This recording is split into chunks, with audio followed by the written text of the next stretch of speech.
I'd like to call this meeting to order, the Board of Selectmen, Monday night, September 13th. Beth, get a roll call? Select Chair, Mr. Britton? Is excused. Is he excused? Select Vice Chair, Mr. Blinn? Here. Selectman Mr. Talion? Here. Selectman Mr. DeRoche? Here. Selectman Mr. Coy? Here. And we have Town Manager, Mr. Colby, with us. Okay, we'd like to do the Pledge of Allegiance. Jay, would you like to? Pledge allegiance to the flag of the United States of America and to the republic for which it stands, one nation, under God, indivisible, with liberty and justice for all.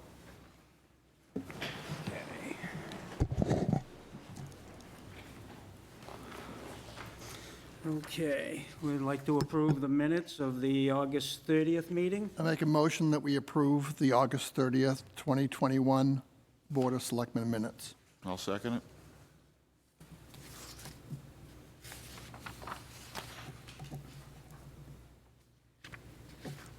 We have a roll call. So, All those in favor? Yeah, that's fine. yeah. All those in favor? Aye. Aye. Opposed? 400.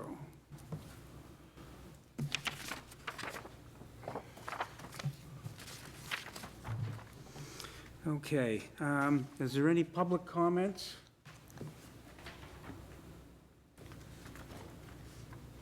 All right, I guess there is one.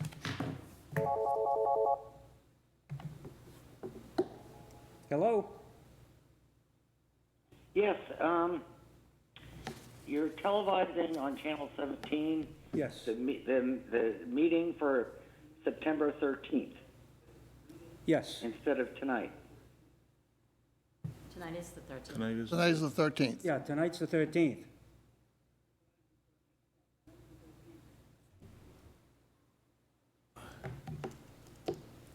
I got a text message from Lori who said, she asked if it was a rerun, so I don't know what's going on with the TV.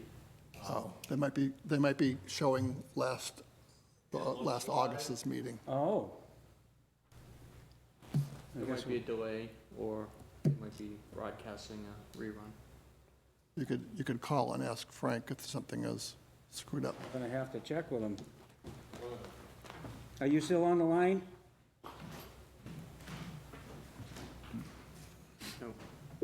doesn't sound,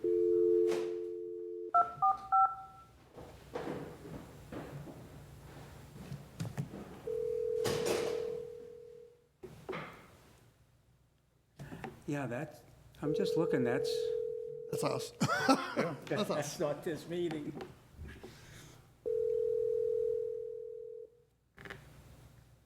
The party you are trying to reach is not available to take your call. Please leave. hey, Greg ran upstairs, so. Unless it started out as a rerun and then they gotta correct it. Like an overlap, Yeah. playing an old one before this one. It's all set. All set now? Thank you.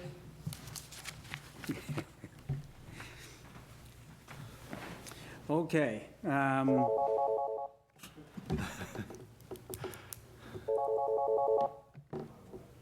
Hello? You are currently broadcasting live. Thank you. You can be seen on the Channel 17. All right, thank you. I just wanted to let you know. Have a good evening. You too. Bye now. Okay. All right, so we'll go back to public comment. If there's any other public comment.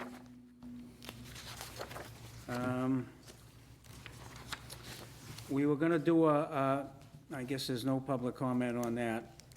All right, first on the agenda is the public hearing for the sale of 13 Rose Avenue. Has anybody called in about that sale?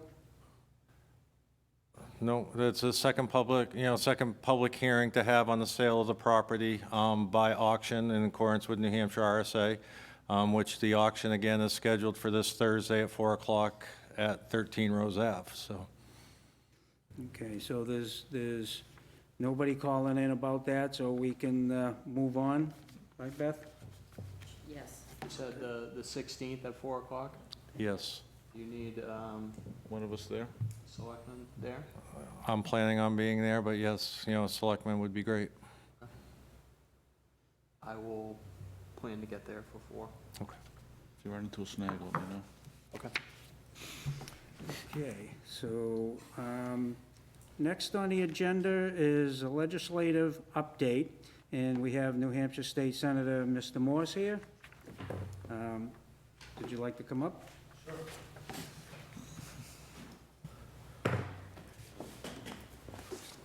Senator, you need to keep the microphone very close to you will not hear it in the room, but try to keep the mic close to your mouth. I thought we were going There to you play the go. rerun while I was up here, so it's, well, first of all, I did realize today, it's been 2 elections since the selectmen have had me here, I believe. So I remember the last event that I had was March 14th of a year and a half ago on St. Patrick's Day. We did a function with a charity group that I have, and everything pretty much shut down right after that. So one of the reasons that I decided to go back out, Plaistow's been in contact with me so much because of water. It doesn't seem like I've missed a beat there. And then there were a few other things between Boy Scouts and naming a building after Norm Major. But I just felt it was important to get back out and say, if you need me, I'm here. Plus, I'll give you a little bit of an update as where we are as a state on certain issues and where I think we should have some concerns in the southern tier.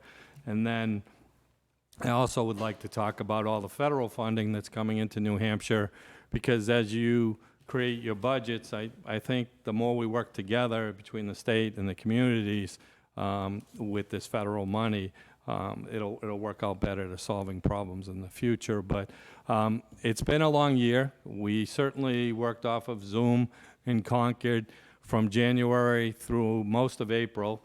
After that, we went back to being in session in person. We started to have committee meetings in person, and we worked out whatever logistics we had to work out for people. But the beginning of the year was difficult. We had a lot of requests for Zoom meetings above and beyond what would be a normal day for a senator, and I certainly participated in hundreds of them, both in New Hampshire and outside of New Hampshire, which I don't recommend, and I don't think it should be the future in New Hampshire, because it doesn't work for what we believe in, and that's this. I don't like going out at night anymore. I've been a selectman, but this is my 3rd one. I have another one tomorrow night. And then I can give up the selectmen's meetings. I remember when my daughter was 3 and said, "Daddy, I don't like saying goodnight to you on TV." So it was easy to give up that job and go to Concord. But we did a lot of good work this year. I think the budget certainly focused on a lot of things. One, with the pandemic, we wanted to make sure New Hampshire came out of it and came out of it very strong. There's no doubt that we did a lot of things in this budget, lowering business taxes, eliminating the interest and dividends tax over a period of 5 years. The rooms and meals tax we lowered because we wanted to be competitive, especially on the southern border. We need to get that rooms and meals tax down. We also did some other things with the rooms and meals tax that I think benefited all the communities in the state of New Hampshire. But having said that, our numbers that are coming in July and August are strong in revenues. The revenues from 2021, which we'll have the final numbers this month, 2020 actually, they are very strong. We will have a rainy day fund over $200 million in the state of New Hampshire. I can remember when I started focusing on it, and it was at $9 million. So that was back in 2011. So we've come a long way. We certainly have put a lot of money in the bank for the future. Having said that, I think there's extra money coming out of this past year that we didn't deal with, that when we go back, we intend to solve a few more problems. But I think you'll see where the federal money, because New Hampshire did a great job of managing through the process, we didn't overspend, and our revenues came in strong during the COVID crisis. We're in great shape as a state. And with $1 billion coming in from the feds, I think we're going to put most of it into capital, which is where it should go. That rooms and meals tax that I was talking about, we came up with a new way in Concord of living up to what we should have lived up to for years. We basically, on rooms and meals tax, we lowered the percentage that we're charging, but we also guaranteed the communities 30%. In law, it's been 40% forever, as long as I've known. We've suspended that law every year I've been up there. So this year, we created a dedicated fund for the rooms and meals tax. We took the 30% for the communities, which we know we can live up to, which is about double what it's been in the past. And we put it in a dedicated fund. That meant we put over $50 million out to the communities, more than we were putting out. So it's $180 million we put out to communities. You'll see that in your own community, the increase. And you'll see over that increase, you'll see a slight increase the following year in that same account. I think it was the right thing to do as a state. We have to stop saying we're going to do things and then not live up to them. So having set that up, I know Norm could come in and give it justice, because he certainly debates me on all these things I do with taxes and funds like this, but I think we did the right thing. On top of that, we took $100 million of revenue that we saw as excess revenue, and we sent it directly back to the taxpayers. So on the taxpayers' bill, property taxpayers' bill, in New Hampshire, where they pay about $360 million in school funding, that'll be lowered by $100 million and then split amongst the public. We sent over $300 million back to the property taxpayers in this budget. We knew we had to do something in the state, and we knew the state was creating revenue, so we set the system up. I think it was the right thing to do, and again, we looked at education one more time. I'm here to tell you, we put $102 million more into education. If you look at the last biennium, they put a one-time funding source into education, which expired. And when we got the budget this time, we realized there were going to be issues, because everyone that was told it was a one-time funding source thought they were getting it another year, another year, and another year, which wasn't true. So in this budget, we certainly made all the communities whole based on counts because of COVID. That was about $46 million of what we did. There were a few communities that took on kindergarten full-time, I think 5 of them. Those communities, we made them whole in their first year. And we took $35 million and we put that in to make sure that the property poor communities had extra funding. Here's why. What was being proposed during the same time period was another education funding formula that would create donut towns. Now, if you expanded it out, I mean, it created donut towns in the beginning, and then it created an income tax in the future. So when they came around and started talking to selectmen about 6 or 8 months ago, and they certainly went around people like me, because you wouldn't want me in the audience debating this, what it costs to live in Plaistow, New Hampshire, compared to what it costs to live in Berlin. I've done those studies before. So to just do a comparison and say we're going to education fund up here at the same level we're going to education fund down in Plaistow doesn't work. You can't put that model in place without making Plaistow a donut town, or Portsmouth, or Salem, or Atkinson. All the communities I represent would become donut towns eventually. So when someone comes to you again this coming year, invite me, because I think there should be debate on both sides of how we fund education. I think we're headed in the right direction. I think we realize there's communities that need help. The more we go back and help those communities, is what we want to do as a state. But we don't want to create another formula, which I certainly went through in the late 90s, where we pitted town against town. And that's exactly what was being proposed, and that same group is out there, and believe it or not, they got themselves funded in that last budget. So they were paid for by public money to basically, in our communities, we would all got hurt. So that's not how this budget got created. It got created with the education funding formula we had, and we expanded upon that to protect you. I think you're going to see on education that charter schools worked in New Hampshire. I think you're going to see in this budget, we put in a formula to help people at a level of 300% of poverty. We'd love to be able to expand that, but so that they can have school choice. We put that in the budget. COVID's proven that choices are needed. If nothing else, everywhere we've gone during this time period, we've heard from parents, they want help. They either want schools open, they want to debate masks, they want to debate, critical race theory. They want to be involved. So as this all happened, we created a formula. We worked with the House. So we were able to put freedom accounts together for the state of New Hampshire, which we'll see how it goes this year, we'll see how it goes next year, and we'll see how it goes the year after, because you're guaranteed 100% reimbursement in the first year, 50% in the second year, and 25% in the third year. By the time you get to the fifth year, the numbers actually work themselves that your taxes should go down in your local community. And those are things we need to go back and talk about everywhere, because the amount of students that take advantage of this should make a difference by the fifth year. There's people that suggest by the second year it'll make a difference, but let's see how that all plays out. We've funded it so that you don't have to worry about it at this point in time.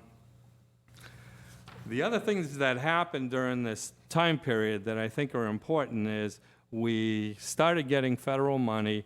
The governor put together a committee with 3 House members, 3 Senate members, and membership of the governor's office to look at the $1 billion that was coming into New Hampshire.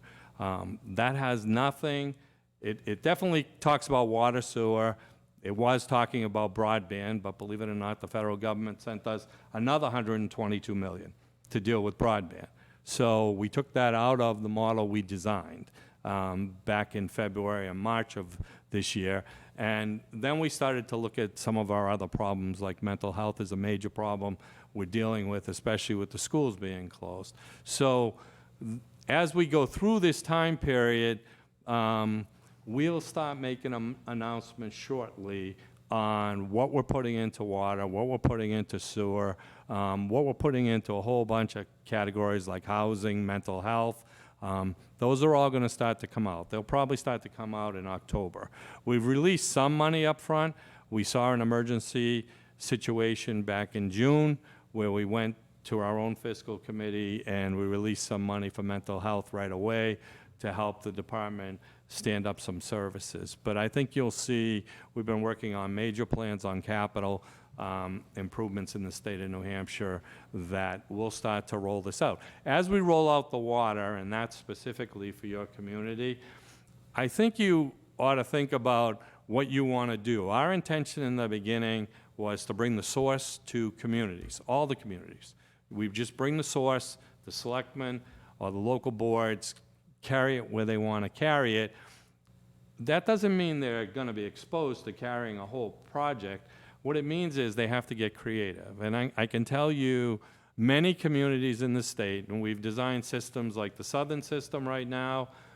Peterborough and Jaffrey designed a system. They came up with a bonding mechanism with a local business where they borrowed $3 million. The local business is paying the $3 million off over a 10-year period. And they're going to create 500 jobs because of the water being delivered to their plant. Those are the kind of things where I think if you get creative, match money will be available. So we have a dozen buckets right now. MTBE, very few people can compete with Plaistow for that money because it really was something that was happening in the southern tier. That money is at the Attorney General, can only be used for communities that are dealing with MTBE. That's an old chemical. That was the early 2000s, I think, when we first started realizing we had issues with it. We still have some money left in that account. So as we're looking to match money, that account exists. Today, the newest account is for PFOAs. So the state took $50 million in guaranteed loan money, which we're doing at about 1.5%. And then we took $25 million just recently and said, we're going to grant that money because we're using the federal money, which has to be spent. We can't loan it to you. So the federal money, we put another bucket together so the commissioner can work with the two. But if you have PFOA problems, which I was in Atkinson the other night, they have problems at their fire station, and they just want to make a short connection, maybe $500,000. Well, if you think about it, if they can come up with a solution that a third the state, a third the town, and a third of another bucket of money, which there's a lot of them, you know, they could present a project to us, they could put it on their budget this year, and we could probably get it working for them. And they've already contacted the state to talk about that project. But as you look at your system, and, you know, I know we had to make changes, and I know we had to move a pumping station, which I didn't agree with, but in any case, you guys did a great job, and you moved it. Now you're getting close to turning it on. And as we turn it on, we certainly have issues of connections and things like that. Plus, we have loops in the town that we had thought about originally. I went back because I'm working with Chester and Sandown, and I grabbed a report, and the report was from 2017 in December, where Underwood, which works for you, had done a report on how to get water here. And I certainly, when I was using this with Derry last week in a meeting, I said, boy, we got all the data. We don't have to spend much more on engineers, you know. We just have to get these pipes in the ground. So I think as you see projects and you want to have the town manager call and discuss them with me and apply to some of these buckets, there's going to be hundreds of millions of dollars coming in federal aid just in what we own right now in the billion in New Hampshire. If the infrastructure bill passes at the federal level, and I don't claim to know one way or the other, but there's certainly a model in that infrastructure bill that helps, because if you're dealing with Hawk has a major problem with a tax called kayak tax. It's ridiculous. It shouldn't happen. And Jeannie Shaheen Senator Shaheen worked with me over the last 3 years to eliminate that tax. Well, the elimination of that tax is in that bill. So if that were to happen, then you will see private water companies all of a sudden accepting that they'll come back into the picture. They can't come in the picture today. They have to pay like 30% on whatever the infrastructure improvements are. And to suggest that we were giving them those infrastructure improvements so that they can make money, you know, off the actual capital, they'd have to sell the company.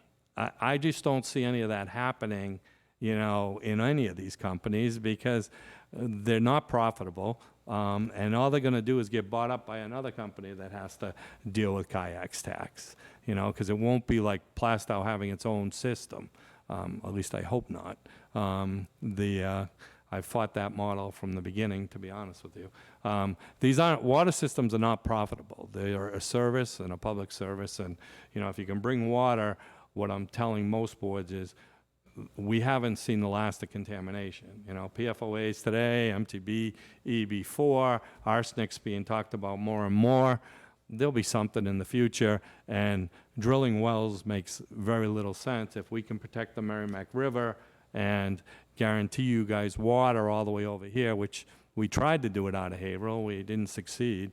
We tried to do it with a private project over here, but in any case, we're tapping that same river and pumping it from Manchester to here at a very reasonable rate. So I think if you communicate with me, I sent, and I guess you asked for it again today, a document that explains what Guidehouse does for the state. We hired this company to give you guidance, and you can go on and you can actually, they have a clip on there that you can watch that shows you how federal money can be spent. Even the federal money you have already. But it also lets you ask questions. And if you don't want to ask them directly, you can call my office and we can ask them about we're, right now, the state of New Hampshire, I'll give you examples of what we're doing. We're exploring paying for dams out of that money. We're exploring we have a huge problem with fish hatcheries, with contamination. We're exploring paying for those, over $50 million. The state has a problem in that category. On dams, we have a $40 million problem, and that's on the low end. Can I just ask a quick question? You said that this organization acts as a guidance to municipalities. Is this for the ARP funding? Is that what you're talking about? Yes. Okay, so to let us have an understanding of where we could utilize that money within our town. Yeah, because originally, and that isn't exactly clear cut. That's evolving as we speak. So when they first came out to you, they said it was for water, sewer, and broadband. Those were the three categories that the federal government were supporting. Well, then broadband came out with its own category. And even on broadband today, the state we're going to do a lot of cabling where we knew we had to do that, and we had studied it, and we had a $68 million problem. A couple of the companies already had been funded out of Washington, so we knew we needed $68 million. Well, we have 122. So right now, what we're looking at is what else can we do with that money? Like, can we improve radio communications for police and fire? Can we put in towers where we have a little bit of a lapse in this state, in cell phone towers where it's not worth the investment for these companies?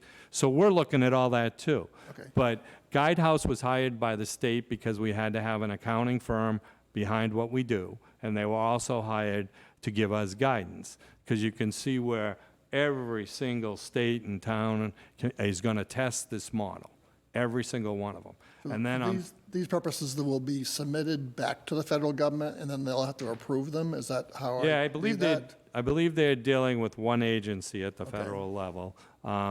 But everybody's coming up with ideas. I mean, I read a Wall Street Journal article right in the very beginning that said, in the first column, pension funds couldn't be funded. In the third column, it said if the town had any shortage in income during that time period, they could use this money for the shortage in income.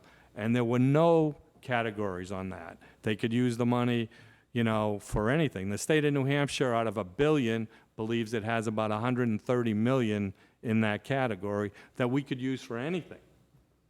So, as we're playing out those numbers, and the guidance on playing out those numbers is not quite there yet. We haven't got the exact number, but it's going to be in that range.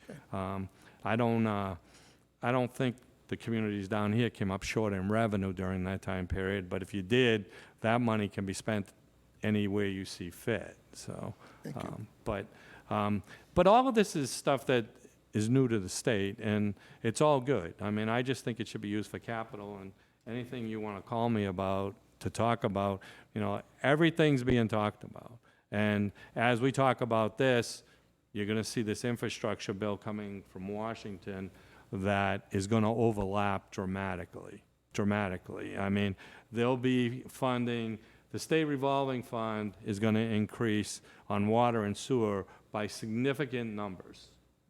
Millions and millions of dollars. And forgiveness on those accounts is going to be at 50%. Wow. So I don't know if Plaistow has ever scored well in those categories, because the southern tier has a little difficulty in those categories. But you can imagine if it frees up money, north of here, then that frees up the money we have in the other buckets. It's a lot of money. And I just think if we go by the theory that you have $1 million project down the street, you put up 300,000, you know what CDBG is, you've applied to that before, so if there's any way to apply for that, you're not going to apply for Northern Border grants, but that seems to be another one that comes into my committee a lot with funding. But when you put these models together, it's about a third. Sometimes you use local bonding, sometimes you don't. You could take a loan at the interest rates. I don't know if yours are better than ours right now, but they were announced today at 1.57. I don't know what the town has right now, but I mean, it's a pretty good rate to borrow money from the state. It's for water. I can't loan you money for everything, But anyhow, those are all the things we're working on. Accessible any day. This office has never had a problem calling my Concord office, and we'll get right back to you. I just felt it was necessary to get over here, see the new faces, and tell you if you need me, I'm here. Thank you, Senator. Thank you. Sounds good. So let me ask you a question. The money in the grants you're talking about is money that we already have in the state. It's got nothing to do with the federal infrastructure plan, right? We have $1 billion right now in the state of New Hampshire that we have allocated very little. We have plans that we're playing out. I just think, in my opinion, it should be mostly spent on capital because our kids are going to be paying off these loans. So most of what we worked on and design on this was capital improvements. But if you take water and sewer in New Hampshire, the requests that were just made, and I don't know if you're in there, we had $1 billion worth of requests. I think the question was asked, wanting to know the bill for infrastructure that has not passed yet. The money we're talking about is separate from that. I Yeah, think so that's what, the money, the $1 billion we have right now That's is, what he's asking. we have half of that, like you do, Yep. in the bank right now. so we don't know what's going to happen with that infrastructure bill and what its amount will We be. know what's in it, but we don't don't. know if it's going to pass. Right. So I don't want to count on that yet. It does have ramifications on Plaistow, though, because if you're dealing with a private water company, which you're dealing with too in this community, them accepting any money from us, they get taxed on that heavily. And most of their structures don't allow for it. So expansion would be difficult. We are talking to communities about maybe they accept it and they have some kind of lease back, but I think the IRS already commented on that like 4 years ago on my committee. So we said we'd retest it, but I don't know that it could work. But that infrastructure bill, I'm sure you'll have people coming by bigger than me talking about that one. So. Any other questions? When you first started, you talked about there were some concerns in the southern tier of the state. What were specifically, I know you spoke about, did you speak about all those concerns, or were there other concerns? Well, my concerns lie heavily around education formulas, because it's very expensive to live down here, and to buy a home down here, you know, I don't know what, you know, they said Rockingham County rose to almost 500,000, you know. I don't know what it costs in the North Country for a home, but just that calculation alone skews a formula. And the people that have been looking at these formulas, it's one-sided. I mean, they're not looking at it from anything to do with cost of living or anything. Not, you know, you have a Massachusetts scale probably on your teachers down here, just like your police and fire, for wages, right? They don't have to compete with that. So I think as we look at it, we have to test all these formulas. And the debate's a great thing up there, too. But when they bypass it, which is what they did last year, they came down, they met at Timberlane High School. I happened to go. You know, when I got there, they invited me to speak. I was like, that's not going to happen. You know, I want to hear what you have to say. But when I heard it, I could see exactly where they were going. And it was going to be donor towns and income tax. And that would be bad for New Hampshire. It just doesn't make sense. We don't need to do it, so. Thank you. Any other questions? I'm good. Thank you, Senator. All right. When you need me, just holler. I'm available. I did make a mistake on Saturday. It doesn't happen often, but I had written a proclamation for you for 9/11, so I'd like to leave it with Beth and the. Very good, thank you. Thank you, Senator. Thank you, Thank you, Mr. Senator Morris. Morris. Take care. Thank you.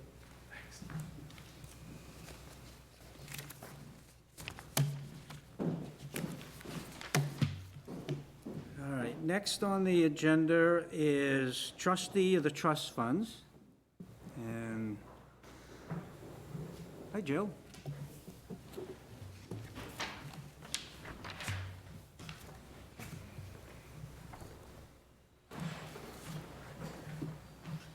Good evening.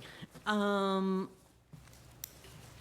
wanted to explain the non-judicial settlement agreement that was in your folder for you people to sign tonight.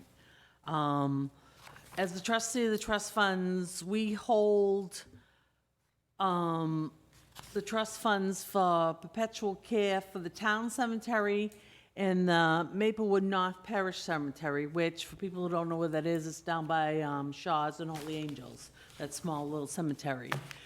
We don't hold all of North Parish. We have a small sum of perpetual care. It's like 40-something lots. That's it. They have their own board of trustees. I've been a trustee for over 20 years. We've never sold a lot. They sell their own lots. They do their own maintenance. We hold this small group of perpetual care, and what this form is for us to turn over those lots and that money to Maplewood so they take care of their entire cemetery. Years ago, perpetual care was all the town cemeteries. We had Holy Angels, we had Maplewood, and we had Plaistow. Holy Angels over 20 years ago took theirs back, and we would like Maplewood to take theirs back. Okay. So you can sell the lots? We can't sell the lots. Can't sell. No, we're not the trustees. We can't sell the lots. We're just holding on to their perpetual care for 40-odd lots. And it's, I believe it's like $6,000 of perpetual care that we're holding on to for them, which gives them a balance of about, let me see, where's my total? They get about $10 a month interest. And so maybe $1,000 a year. That's it. And we would like to turn this all over to them. Sumner Kalman drew up the contract. The trustees have read it, agreed to it, signed it. Now I need the Board of Selectmen, and then I'll take it over to Maplewood. Their trustees will sign it, and then it'll go to the Attorney General's office, and Tom Donovan will review it. If it meets his approval, he'll sign off on it, and then we just cut them a check, give them the records, and we're done. Okay. So, It's just a matter of like record keeping. We've been doing it for 20 years, and it doesn't make sense for us to hold on to their records. so just to end the conversation that we had before the meeting, probably if you could relate that to the board, why we have this in the first place. Well, the cemeteries, like I said earlier, I don't exactly remember how perpetual care worked 50 years ago, but the states turned all perpetual care money over to the towns, and the trustees took it over. And like I said, we had 3 accounts at one point, and Holy Angels has taken theirs and petitioned the court and got it in their name, and they take care of it, and they have for the 20 years I've been doing it. I don't even know how long I've been doing it. And we've just had Maplewoods, and it just doesn't make sense to hold on to it. You know, they have their own board of trustees. They might as well have their records. Jill, and as long as we've held this account, do we reap any benefits from the interest or anything? No. It all goes back to the Maplewood It all goes Cemetery. back to So the wood. We don't there's make a nothing that dime. comes to the town whatsoever? Nope. Okay, It was just, we were doing their free bookkeeping. okay. And we filed a report once a year, and it was included in a report that went to the state, and it'll come off our report. They'll do their own filing. And I've never sat down with them and discussed it, but I wonder if there's a void in their report where they're missing 41 lots. You know, like, who does it belong to, or do they even know who we have? But this, I would give it to them, and they would just take it over, and we would just write them a check for the amount, and that would be it. So after that, it had nothing to do with the town? Then they would have nothing to do How with did we it. get involved? The state turned all the cemeteries over to the town at one point, Oh, and we're trying to turn them back. After how many years? Well, I've been trying to do it for 20 years, but we finally got the state to approve it. There was a little misunderstanding for several years as to why we couldn't do it, and that's been straightened out, and it's like, no, there's no reason why. There was no logical reason why they couldn't do it. And I was like, well, then let's just get rid of this. So we turned it over to Sumner, and he drew up, it's called a non-judicial settlement agreement. It's pursuant RSA 564B:1-111. And you have a copy of it, and I think there's a page there that you all needed to sign. Yes. Yeah. I believe it's been signed by three. Everyone. There's currently 3 signatures on it. All right, well, I don't know if I need all 5, I just need Jay, a did you want majority. to sign this or not? I was going to sign it after. Okay. Okay. Good man. Don't sign what you don't understand. Good Right. job. And I will take that down to, Kristen Lewis and her father are trustees, and I will take it down to them and have them sign it and put it in the mail to Tom Donovan at the state, and we'll be good. I think there's a motion we need to make too. Yeah. Yes. Yeah, you want to make the motion? Need a glass of water for this one. I make a motion that the Town of Plaistow Board of Selectmen transfer the management and custody the Maplewood North Parish Cemetery Perpetual Care Funds currently held by Plaistow's trustees of the trust fund to Maplewood North Parish Cemetery Association.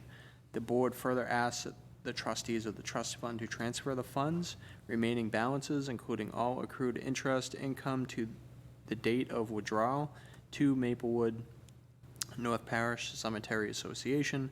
The fund's combined balances as of June 30th, 2021, were $6,390.41. This agreement has been approved by the Town of Plaistow Board of Selectmen, the Town of Plaistow trustees of the trust funds, the Maplewood North Parish Cemetery Association, and the New Hampshire Director of Charitable Trusts, by and through duly authorized officials of each body, entity, and consent. Second the motion. I think you could have abbreviated that. We got you some And make it oxygen. official. Get you oxygen next time. We just need a vote on that. We just need a vote on it. You want this? No, we just need a vote on that. With motion and second. Okay, do we want to take a vote on that? All in favor? Aye. Aye. Aye. Opposed? Okay. Okay, Good. 400. Thank you. Thank you, Joe. All right. Don't go away. I know, I'm not going anywhere. Now, next on the agenda is the Conservation Commission updates, town forest and prime wetlands, and we have Jill Center. Yeah, many hats. I just wanted to let you know that the maintenance cut is still going on in the town forest. The rain, every time it rains, it delays them a little bit, but they're running into a lot of hemlock that is diseased, and that's a lot of trees. It's going to be a major impact out there. People are going to be shocked, but we have to take those trees down or they're going to become a danger to the forests. Fire danger, falling danger. So we're cutting a large portion. This is only on the portion on the western side of Kelly Brook. At some point, we're going to have to address the hemlock on the eastern side, but while we were doing the maintenance cut, we decided to take care of the hemlock at the same time. So that's what we're working on now, and it's probably going to be another 3, maybe 4 weeks that we're out there. Is that the side we walked on? Yep, that's the So, side. As you are going through there now, you're finding more than, Well, they're finding some smaller trees that were missed in the markings, but they're it's just such a large volume. It was much bigger than we originally anticipated when we decided to do the maintenance cut. We had the maintenance cut, and then we added all the hemlock in, so it's going to look like a much bigger cut than our original intentions, but we didn't know the hemlock was in such danger. So, Do we have any indication whether this disease is also spread to the hemlock? Or I know you'll be looking at that in the future, but do we have any idea? Does this cut help save some of the hemlocks from being infected? well, it keeps spreading, and so we're hoping that we're taking the ones that are majorly impacted right now and some of the younger ones, but we're hoping that something is developed to save the trees so that we don't have to take every single hemlock out there. But we are taking a large portion. And like I said, we still have to do the eastern side, but we decided to just work on the western side while we were doing the timber cut. And then I'm hoping next summer, there's an invasive fungus out there that's on some of the pine. It's called, I think it's buckthorn. And Rockingham County Conservation District is working with me on that. We don't have any details yet, but they hope to be able to go out there and help us with that problem next year. They were booked up for this year, so I'm in hit or miss right now with it right now. Lots of phone calls, no connections. Thank you, Jill. So, and then we have a Boy Scout. What is his name? I think it's Owen. He's come before the Conservation Commission, and as his Eagle project, he wants to go out and repair the trails that have been damaged from the maintenance cut. And he's going to be putting new trail markers up. And if you want Owen to come in and speak to you, I can have him come before you and present his project if you feel you need to speak to him, so I can have him come in. He came to Conservation last week, so. But he's working on new trailblazers and reconstructing the trails. We had to Southeast Land Trust, where the forest is in an easement, and Southeast Land Trust felt that we were developing too many trails, and it was impacting nature. So we hired a specialist, we revamped the trail system, and after the timber cut is done, it'll be a little bit reconfigured, some of the trails out there. There won't be as many. The impact to the forest will be lesser, and that's what the scouts are going to be working on. Good. So, Excellent. That's awesome. yeah, it was perfect timing that he came to me and he needed an Eagle project. I was like, yes, this is just what I need. Good timing. And then I wanted to talk to you about wetlands. We've been working with Mark West on delineating prime wetlands in the town of Plaistow. And he's done most of the mapping, and what we have to do, the way it works is we have to decide which of the ones there's certain criteria for prime wetlands. And I forgot how many. I think surprisingly, I thought there were more than I expected. I think there was like 44 prime wetlands in Plaistow, but they're not all worthy of labeling prime wetlands because they've been so compromised. So over the next 2 months, we'll be deciding which ones we want to keep as prime wetlands. And then what we have to do is hold public hearings, and we have to put it on the town ballot, which ones delineated as prime wetlands, and it has to be voted on at annual meeting, and then it has to be sent to the state.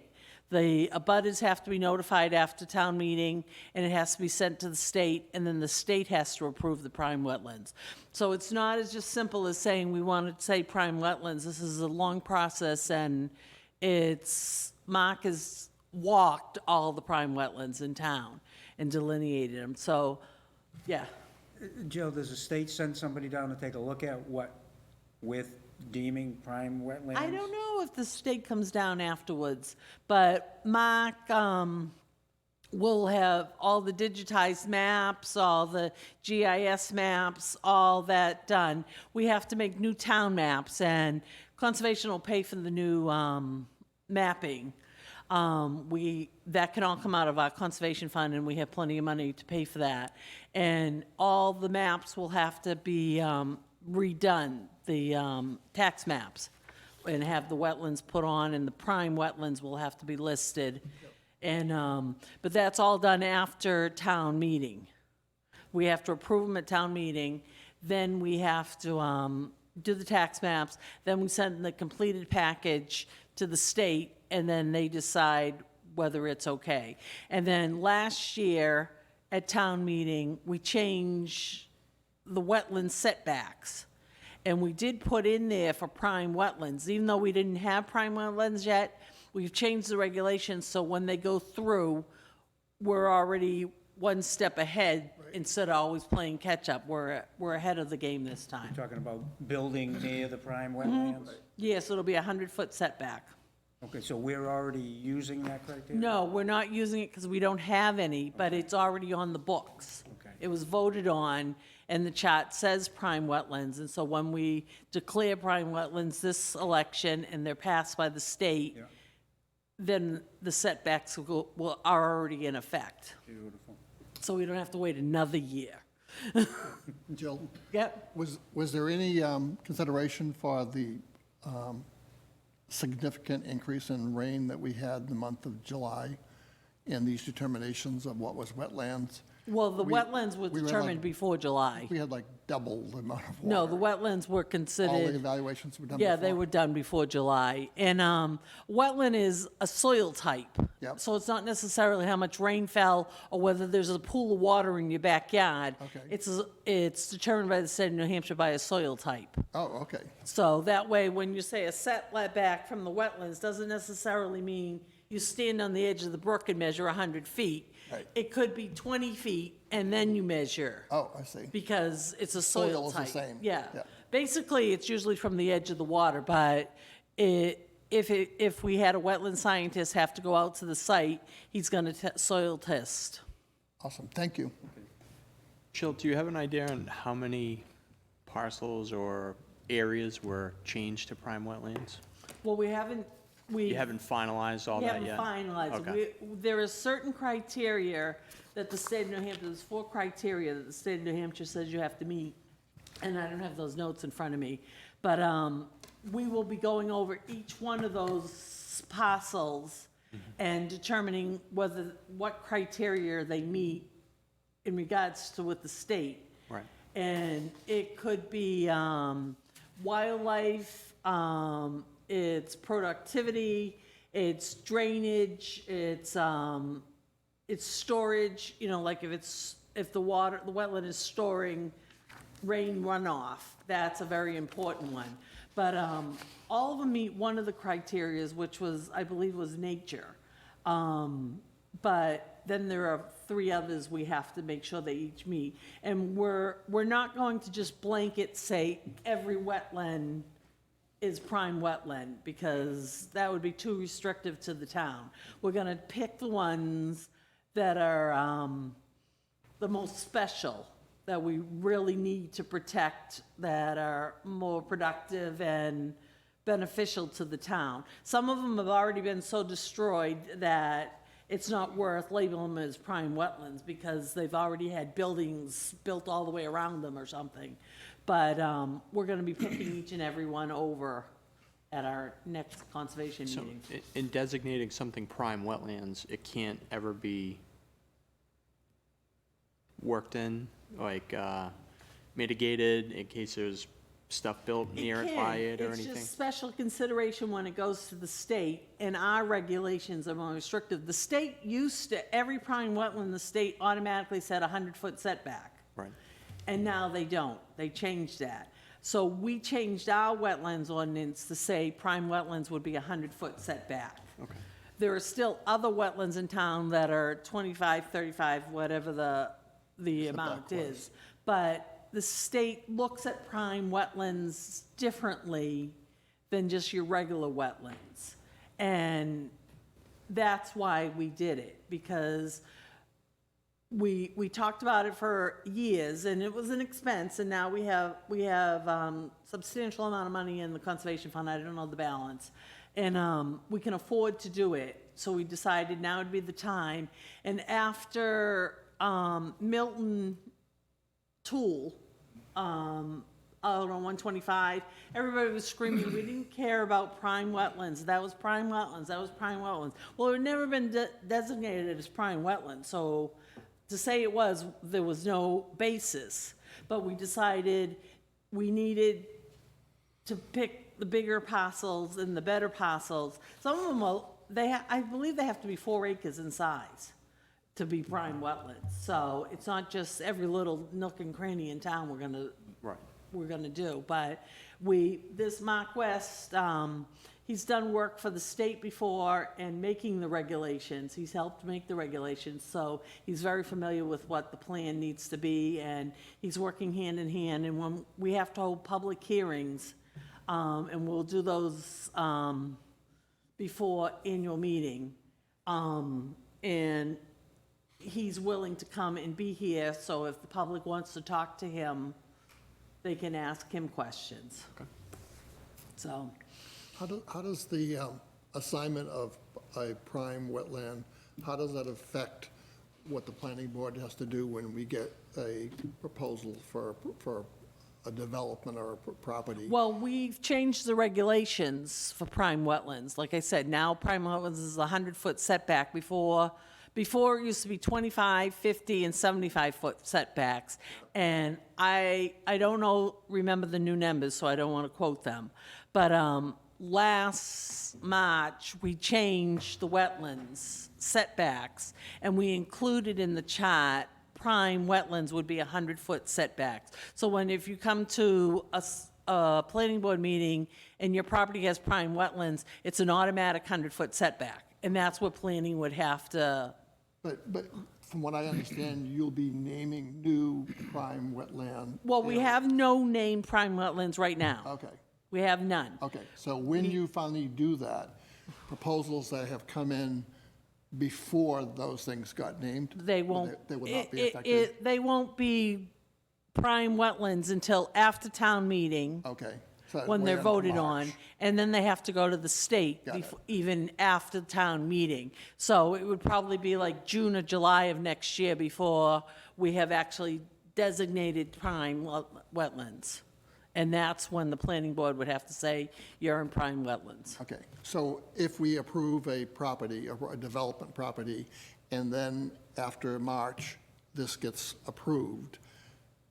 They'd be is that- grandfathered. They'd be grandfathered, okay, that's what I wanted to hear. They'd be So we're grandfathered. we're not really concerned in terms of what we're doing right now, but we No. will be concerned in March and onward. Right. When we get these things named, we'll look at the property a lot different, look at and I Right. assume the engineering firm would look at it differently too. Yeah, to draw I'm it up. thinking probably June or July of next year before they're actually designated wetlands and they're on the books, and that's what we're going by, Thank you. so. Any other questions? Questions? No, guess that's it. Thank you, Jill. Okay, well, thank you. Thank you, Joe. Have a nice night. You too. You too.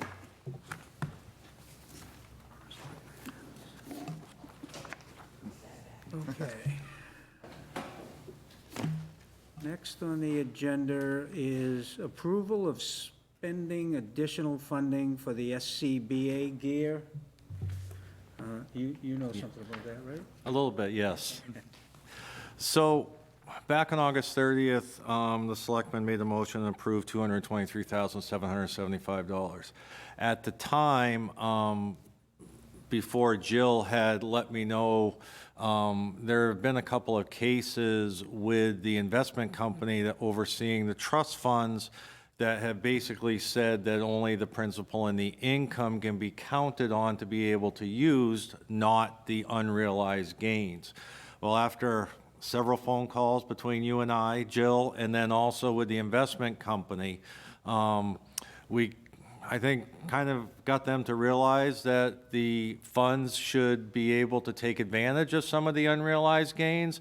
So where we were basically liquidating most of this SCBA account, she worked with them, and when they made the request upwards of the 223, they were also able to realize more in capital gains based on the sale of those assets.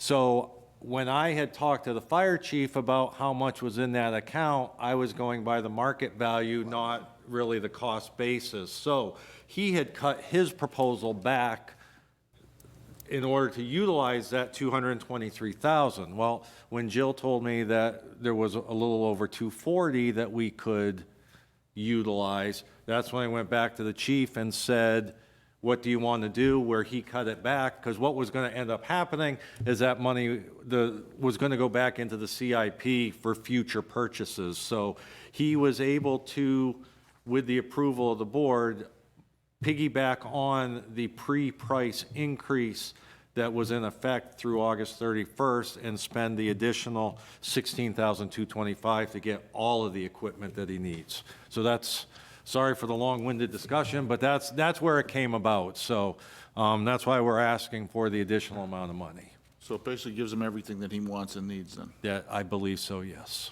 Mr. Chair, can I make this motion? Yes. Like, I make a motion to withdraw $16,225 from the Fire Department Capital Improvement Program, SCBA, Self-Contained Breathing Apparatus Fund, for the purchase of 4 Scott Scale Pack Plus air hose, 1 multi-pack air rescue cart, face pieces, and associated connections to make the system operable.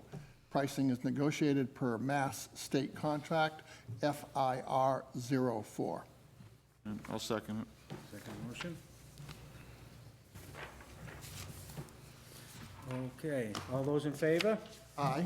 Aye. Opposed? That passes 4-0. Okay. Do you have any questions on how that money came to be? I know we had talked about the, Right, but we sold the fund and we were Okay. able to do the gains and losses. okay. We're, the trust funds are under a different financial company now, or? No, there's still with 3 bearings. What happens is all the capital reserve funds are in one fund. Right. And the gains and losses are not realized on a regular basis, they're spread out. So that's why we go with just your basic principal and interest. But what I told them that we were taking such a large sum and we didn't have cash available, they had to sell. So by selling everything, Oh, I see. then they were able to realize the gains and losses, and we were able to come up with the additional 16,000 or whatever it comes out to. And that's why we had the excess money instead of just the 223 by selling and realizing the gains. And now they've reinvested everything back again. But they had to sell everything and then reinvest. Oh, geez. And that's why we don't do the capital gains and losses on a regular basis. But they're working with the state with there's certain regulations they have to meet, and so they're working with the state on a different way to do gains and losses, so they're realized Across more the and more trust funds, readily right. available. But they're working on a formula or some calculations or something, but they're working on it. Thank you. What had come to light, quite honestly, was the closeout of the building, or the land and building, I think, Yes. trust fund. And it was It's a far. small- it was a small amount of Yeah, it money. was 100,000 plus. And when that was closed out, it was closed out far less than, say, the fair market value. So it got me looking into it, and it kind of became an issue of, after talking with the investment company, it's like the last man standing gets all the All the money, gains. right. Well, on the flip side, though, if there were losses, the last fund standing theoretically then would absorb all the losses. Right. So is it right for, 20 different funds to all get their share and then leave the last? Not that it's ever going to happen, but that was the theoretical problem that we had. And these are most of these are long-term trusts that very little money comes out of them. or goes into them. So Well, there are the some capital things. reserve funds, the money goes in depending on warrant articles every year. Some years there are no warrant articles for certain funds, but it goes in once a year. And then usually what I try and do is I look at the warrant articles and see that we're gonna be buying a fire truck and it's gonna be 200,000, so I won't invest the full 200, we'll put it in cash. Oh, I see. So we it's liquid. have it without having to sell, because then we could lose money if we have to sell at the wrong time. And we try and do it at the end of the month because that's a better time to sell our, so the money is there. It's just a matter of whether it's invested or not. And I try and anticipate what the year's expenses are gonna be, but I didn't know that we were doing the scuba. Yep. And so we invested everything last December. So now it's August and we're taking out, but it's been earning money for 8 months too. So Yep. it works both ways. That's the good thing, right, that's the good Right. side. Right, thank Well, you. it earns money well, it's sitting there, it's earning interest too, but it's just not earning the investment rate. But as Greg's saying, it could also be losing money, Right, because it's in the market, right. correct? Yeah, thank you. Chris must have been happy. Who? Chris Knudsen, Fire Chief. Oh, I haven't talked to him. I didn't know anything about it. I just told Greg there was more money if he wanted it. We had managed to come up to closer to 249, so if they wanted the money, he could have it. So they sold out all the account, cashed it out, and held on to that money in a closed account, so it's there for the entire month, so we can take it. And then, we're not closing this account, right? No, No. We are not. There'll be a few $100s or something, right? yes. Yeah, we'll leave that in the account, and then next year, you can do a warrant article and put more money back in and build it back out. This is a prime example of why we use a capital reserve fund. Because every year we were putting money into this fund, and now when they needed the money, it's already been taxed, so it's not a big impact to the public. The money's there, it's in a savings account, we used it for what it's there for, and it earned a decent amount of interest while it was there. So it was a capital reserve fund that worked the way it was supposed to. Which is good. Right. Oh, okay, thank you. Oh, great. Okay, thank you. Thank you. Joe. Thanks, Are Joe. you coming back again for anything else? or- I think I'm going home. Okay. Next on the agenda is approval of library trustee Michelle Sykes. We had paper going around here. It has been signed. Has everybody signed it? I believe. So, Thank you, Michelle. Most of the Good luck. board is on it right now, so all four of us are signed it. Yep. all right, so do we need to do a roll call on that, or No, just consensus. Yep, everybody in favor of this? yep. Michelle Sykes? Yes. Yes. Okay. Well, thank you, Michelle. Next, I think that's it. We want to go into executive session? We can approve the minutes without going into executive, but we can't discuss them. So I can pass them out, and if you want to discuss them, then we'll have to go into executive. Oh, okay.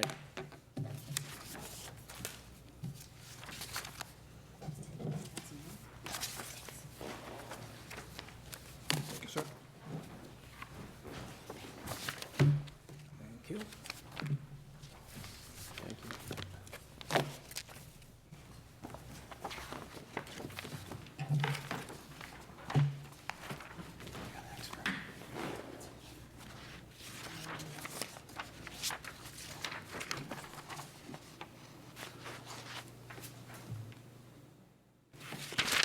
Make a motion that we approve the August 30th, 2021 non-public session minutes.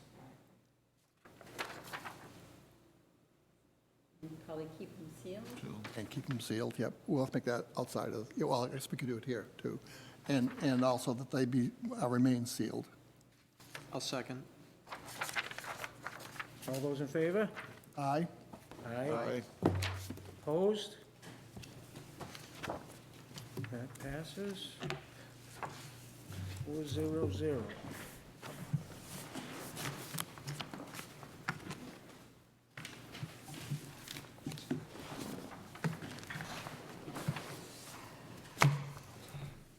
Okay. Next, town managers report? All right, been a busy couple of weeks, working on budget. Have gotten far enough along and looking at the calendar. Hope to make a presentation and present the budget next week, next Monday night on the 20th. I had passed out earlier.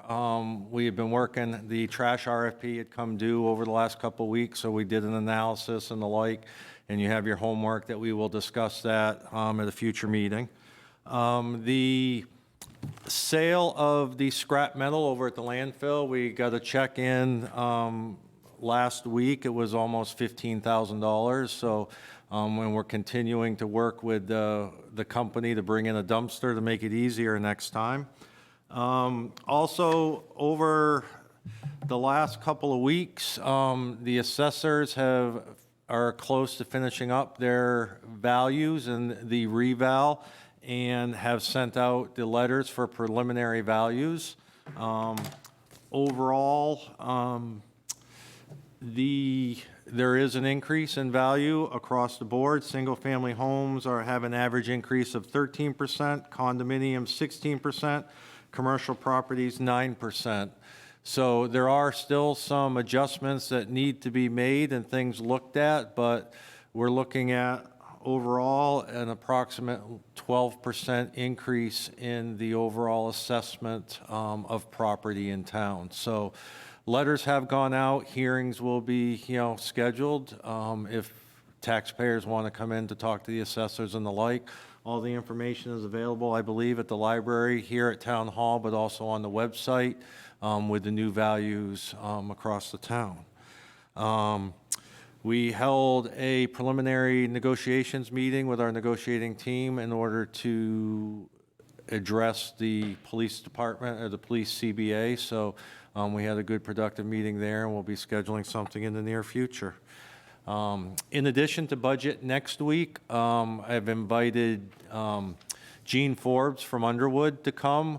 We're getting to that point where we need to go through some questions and answers and policy decisions before the board. So we will be doing a presentation and almost like a work session, if you will, going over some of the more pertinent things that need to be addressed. So that will be on the agenda for next week as well. So departments have been busy. Everything seems, we're going in the right direction. So other than that, we'll go from there. Okay, selectmen reports? Anybody got anything? Yeah, got a few things. Obviously, last week attended the Elder Affairs Cookout over at Park. It looked like that event went very well. A couple of you guys were there as well. Saturday, 9/11, I thought that ceremony went really well. Thank you to Beth for organizing and putting all that together. I thought the event was very, very well done. And hopefully the birds came back. Also attended a recreation meeting, and I was also with one of the Boy Scouts. He's doing an Eagle project out at Park. He'll eventually be coming in here. Sam Kincaid, he wants to do the head where the trails would start. So he wants to put their set of stairs in leading up to where the trails would be. So you'll start seeing some work done out there, but he'll come in here obviously for approval first. Jay? Let's see, so I attended 9/11 ceremony as well. Thank you, Beth, for all your hard work on that, and you did a great job putting that together. It was a very nice event, well attended. I also went to the senior cookout. Looked like everyone was having a good time, and it's good to see those types of events happening again. Hopefully there'll be more. I had a track meeting. We had a work session last week where we had a company called Waste Zero come in and talk to us. I provided all the selectmen with the presentation that he gave us to the track committee. I also gave Beth and town manager a copy. And basically, the concept is you buy your own bags. It's a pay-as-you-throw program. And the bags would be available around town in multiple stores. The company would, do that footwork as far as having it in Market Basket or other local stores where you can buy a roll of trash bags. And that money that is used to purchase those bags comes directly back to the town. So he used the number of $2 per bag. I don't know off the top of my head what a roll of hefty bags cost, maybe $4 or $5, maybe $7, I'm not sure. But he used about $2 per bag. That money would then come back to the town. It would be $1.70. They would take 30 cents of that. The concept is to promote more recycling. So it's to help you reduce your trash footprint. Some of the numbers he had described was a 40% reduction in tonnages, but on the other end, your recycling goes up. So there's a lot to consider there. The track committee seemed to be pretty excited about it and wanted to recommend to the selectmen that we not implement it, but at least take it under advisement and maybe have the gentleman come in from Waste Zero and do another presentation. And I gave you the presentation he gave all of us. It includes numbers based on our tonnages over the last couple of years, what the potential revenues would be. Some of the numbers in there is like $230,000 around bag sales. So all bag sales would come back to the town. As far as that being used, you could use it to offset the trash line itself to help keep that cost down. Rather than someone paying hefty, they're paying the town of Plaistow for their trash bags. Couple concerns I had were how we're gonna deal with apartment buildings that have dumpsters. So I wasn't quite clear on how that would all work, so it might be some more questions that I have for him if he were to come back, if the board wanted to have him come in and do a presentation, so. So would these bags be in addition to the barrels that would be going out there, or the bags that would go inside the barrels? The bags, so here's a bag, he gave me a bag, and basically, it's a regular size trash bag. They come in like 3 different sizes. They would have like our town seal on it, some information on, this bag is only used for trash only kind of thing. And basically, these would be your trash bags. You'd put them into the cart like any other trash bag. Yeah. They work with other vendors such as Casella, JRM, Waste Management. They all are familiar with Waste Zero and partner with them in other towns. So basically, they would come up with a system where with the automated carts, when they dump it into the truck, there's cameras there, so they have to look at what's there. And they would have to see the color of the bags and make sure that all the bags are in there. If there were bags in there that weren't these, it would be on the town's implementation of this particular project on how we would deal with that. So maybe you come up with a 3-strike program. He said people are pretty good about getting on board after they're notified a couple times that, they're not using the bags and they should be using the bags, so people usually get on board pretty quickly. One of the questions that was asked was, what's your worst case, implementation? And he said the worst case we had was a 40% reduction in tonnage. So in some other towns, they were upwards of 50, 60% reductions in tonnage. But on the other side of that, your recycling goes up. So it was very interesting. So I provide you all the information that he provided us, and, read through it and let me know if you have any questions. So just a quick question, Jay, would this be something that the Board of Selectmen would decide for the town, or something that we would ask the town via warrant? Because this is a very significant change in what we've been doing. Correct. So there's a couple ways you could do that. One, you could put out a warrant article and put a feeler out there, like a referendum question to the town to see what they would think about that. Or the selectmen could make a decision like that. I think we would need to do our due diligence on doing this. I see the benefits of it. I see there is a downside to it. You know, we're asking residents to buy trash bags now instead of just putting your trash out at the curb.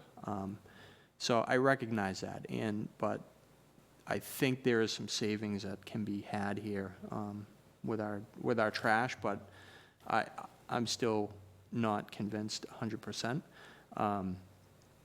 I will say, to implement this type of project, it would take probably 4 to 7 months. I'm working with the company. They would do a lot of public outreach. They would have open houses, educating people, sending out flyers, you know, so that would be part of their, whatever the contract would be, but, you know, so. So minimally, maybe even just a public hearing or a couple of public hearings would be good to be able to get input before we decide, let's move forward with this. Absolutely, but the first step would be to have him come in, if the selectmen want him to come in and give us a presentation. Absolutely. It's something we could do now, and I'm not saying we need to rush anything, but it's something maybe we consider down the road. And then, you know, after that, then we take public hearings and get people's input from the public. So. Okay, good, thank you. Jay, so anything going in the new barrels will have to be in a plastic bag, Any trash, any trash. It's just a matter of, do we buy bags from the town at a slightly higher cost versus buying them at the grocery store? right. Well, you'd still buy them at the grocery store, But they'd be our but they would be a bags. Plaistow bag, yes. But, you know, it's slicing it many different ways, and what's the benefit, what's the downside to it. So I see both sides of it, and it's a big decision to make, and it's different. It's change, and, you know, change can be difficult to implement sometimes, so. Any other questions? I'd like to do a report if you don't mind. Could you pass that up around? So I just wanted to give you a little bit of progress report. Besides attending the planning board meeting as well as the energy committee, I also met again with Mark Guilford and discussed what the project would actually entail. And what I was explained was that the ground would need to be dug up for these 300 grave slots to an appropriate depth to allow either a casket or a creation urn to be buried, and any large boulders or ledge would need to be removed ahead of time. So once that all was removed, then everything would be leveled back out again, seeded, and then petitioned into grave spots with grave markers, and then the graves would now be able to be used. So we set up a meeting with Dee Voss, who will be working on this project as a kind of a project help, and with Mark on September 21st to discuss the project. Currently, there's $40,000 that exists in the cemetery trust fund to pay for this project, but we do not have a firm estimate of what the cost will be from the contractor to do this construction work. So I'll keep you up to date as we make progress on this. Thank you. Are we gonna get some contracts and some solid costs, so we'll know what we're dealing with? Absolutely, yeah. First of all, what we want to basically do is describe the project and get it written down. We've included a write-up for the CIP, so that's been sent to Tim, and that will be included in the CIP. And then once we have an idea of what the project is, when it could be handled, and then what it's going to cost, we would bring that information here, yes. One final thing I just remembered, at the Energy Committee, they discussed an idea of providing a solar field at the landfill. And it has to do, the reason why this is favorable is the state has changed the net metering rule to allow municipalities to develop, I believe it's 5 megawatts, whereas before it was only 1 megawatt. So they can actually create a very large project. If they were to put panels across the entire landfill, it would be approximately 2.1, I think it was, megawatts. So it's a considerable amount of money. So there's lots of different ways to approach this. One of is approaching it that we pay for it ourselves. Another one is we would basically have somebody else, lease the land and develop it, and then we would get a reduced rate from the energy that was produced. So there's still a lot discussion, but we got a presentation from one of the power companies, not one of the power companies, one of the companies that sell solar panels, sorry. I think it was the Renewal as the company. And so we asked a lot of questions, but basically that is now currently on the Energy Committee to find out what else we need to know and what would be the proper way for us to approach it. Okay. And that was to do with possibly using the old landfill for Yep. And they would just have like a whole arrays of solar panels. Okay, keep us informed. I will, absolutely. Jay is also on that committee as well. Yeah, I went and there was no one there. You was what? Did you go at the wrong time? It's usually at 5 o'clock. We were all there. I was standing here in the room. There was no one here. Wants to change the I think day. it was at 3 o'clock. I believe it was at 3 o'clock. Oh, okay. I didn't see the change for 3, It happened to so. me once, too. Oh, I just okay. assumed that it was Yeah, going to be 6:30. I'm here at 5. I'm like, Yeah, what's going on? Yeah. oh, good. Sorry I missed that. All right.